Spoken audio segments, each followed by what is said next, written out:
लेकिन मेरे सहयोगी मंगलम सरप्राइज कल जुबिलेंट फूड की मैनेजमेंट के साथ वो मौजूद थे और आज एक बड़ा मल्टी बैगर इनफैक्ट 2016 से लेके अब तक का one of the largest one of the biggest multibagger Varun beverages की मैनेजमेंट उनके साथ मौजूद है। करीब करीब 1.5 लाख करोड़ प्लस की मार्केट कैप और एक स्ट्रॉन्ग मल्टी बैगर के साथ बातचीत आज मंगलम करेंगे। तो मंगलम मौजूद है मुंबई स्टूडियो से।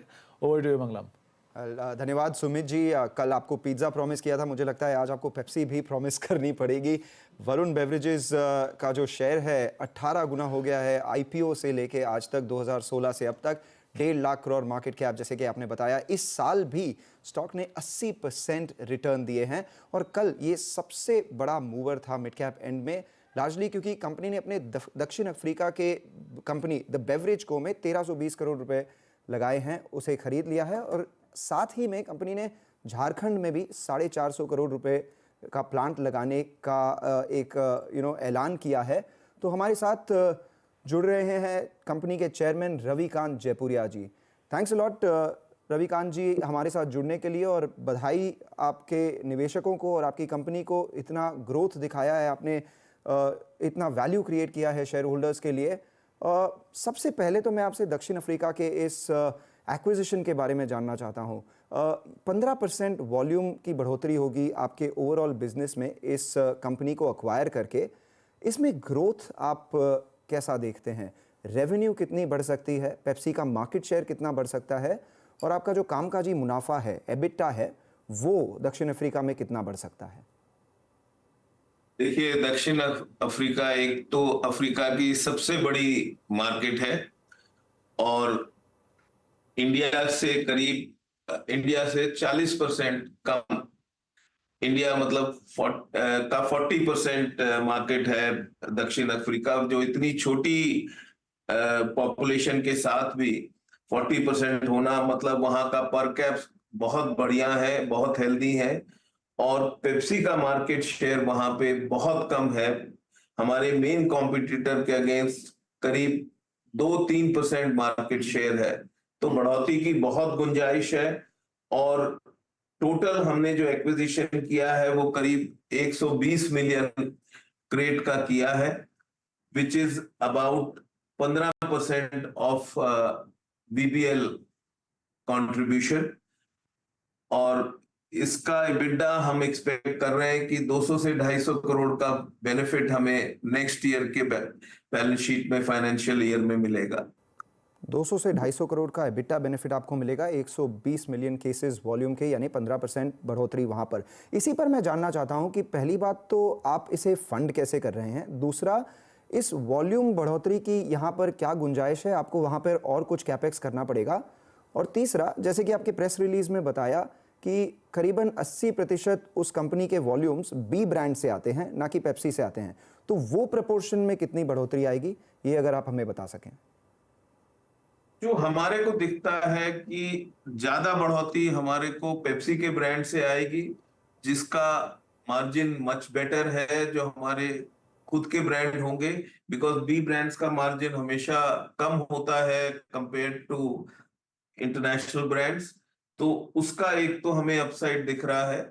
और पेप्सी का शेयर इतना कम है कि अगर हम अपना गो टू मार्केट जो हम बाकी कंट्रीज में और बाकी इंडिया में भी कर पाए हैं उसको बढ़ाएंगे, तो उससे मुझे पक्का अनुमान है कि हम उसको ग्रो कर पाएंगे। अब कितने % ग्रो कर पाएंगे वो एग्जैक्ट मुझे नहीं मालूम, पर डबल ट्रिपल होना तो नेक्स्ट 2-3 साल में बिल्कुल दिखता है कि हम कर पाने चाहिए।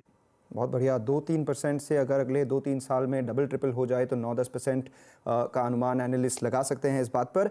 दक्षिण अफ्रीका को छोड़ के अब चलो भारत की ओर आते हैं। भारत में भी आपका पहले 9 महीनों में वॉल्यूम ग्रोथ काफ़ी अच्छी रही है, 13%। आप कैपेसिटी ऐड कर रहे हैं 40% अगले वर्ष के लिए भी। तो आप बता सकते हैं कि भारत में आपकी रेवेन्यू की क्या पोटेंशियल है, वॉल्यूम ग्रोथ की क्या पोटेंशियल है अगले कई सालों के लिए? देखिए, हमने हमेशा गाइडलाइन यही दिया है कि भारत में डबल डिजिट ग्रोथ क्लियरली दिखते हैं। और इस साल जिसमें हमारा सेकेंड क्वार्टर, जो हमारा मेन क्वार्टर होता है अप्रैल मई जून का, वो कंप्लीट वॉश आउट था बिकॉज बारिशें बहुत हुई थी। उसके बावजूद भी कंपनी ने 13-14% का वॉल्यूम ग्रोथ कर पाए हैं।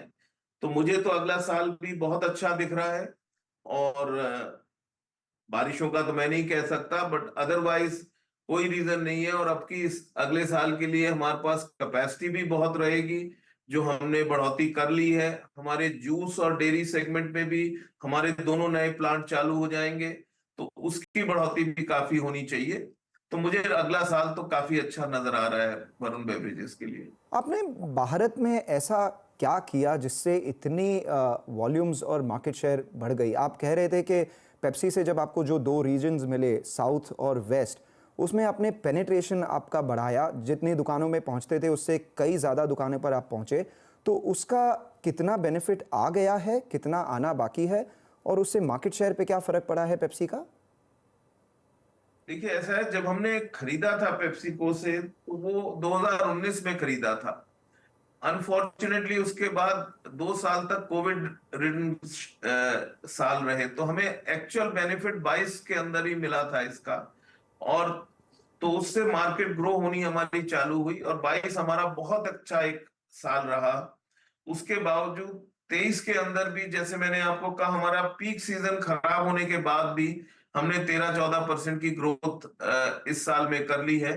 तो वो मार्केट में पेनिट्रेशन और मार्केट में हमारा गो टू मार्केट जो इम्प्रूव किया है, उसी का बेनिफिट मिल रहा है। और मेरे हिसाब से अभी तो हमने सरफेस को टच भी नहीं किया है। इतनी गुंजाइश है हिंदुस्तान में। करीब 11 से 12 मिलियन आउटलेट्स हैं एफएमसीजी के, और हम अभी खाली 3.5 मिलियन आउटलेट्स पे जाते हैं। तो अभी हिंदुस्तान के अंदर इतनी गुंजाइश है पेनिट्रेशन की, मार्केट की, कि धीरे धीरे ये इतनी जल्दी कवर नहीं हो सकता। लेकिन अगर हम 4-5 लाख आउटलेट भी हर साल एडिशन करते जाएं, तो इतना बड़ा गुंजाइश है इस मार्केट का कि मैं आपको बता नहीं सकता।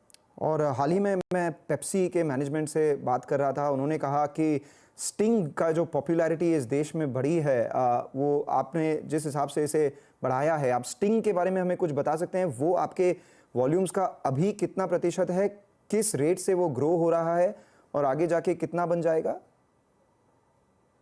देखिए, स्टिंग करीब 15% हमारा वॉल्यूम का हिस्सा है इस साल। और अभी रिसेंटली हमने सितंबर में इसका एक नया वेरिएंट लॉन्च किया था जो ब्लू स्टिंग था, और वो भी बहुत अच्छा चल रहा है। तो मुझे उम्मीद है कि 15% से कुछ ज्यादा ही परसेंटेज शेयर में होना चाहिए हमारे मिक्स का।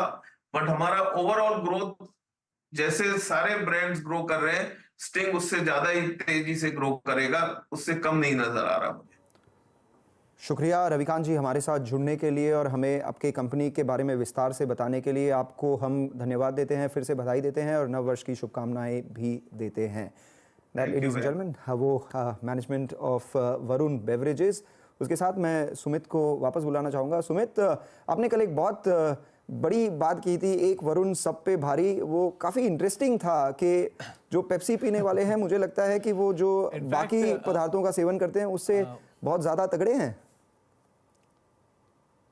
नहीं, मंगलम, आप मैनेजमेंट से अभी बातचीत कर रहे थे। आप कभी रवि सर से पूछिएगा कि आगरा से शुरू किया हुआ कारोबार अफ्रीका तक ले गए, वो कितना लंबा सफ़र वो ऑलरेडी तय कर चुके हैं इस कंपनी के साथ। और बॉटलिंग ना केवल आज से, बल्कि करीब करीब शायद 4 दशक से ज़्यादा हो गए, या शायद 5 दशक के आसपास हो गए इस कारोबार को, बॉटलिंग कारोबार को संभालते हुए और एक्सपैंड करते हुए। धीरे धीरे उन्होंने वरुण और देवयानी जैसे कारोबार में एक्सपैंड किया। तो एक बहुत बड़ा सफ़र वरुण बेवरेजेस ऑलरेडी तय कर चुका है इस कारोबार में।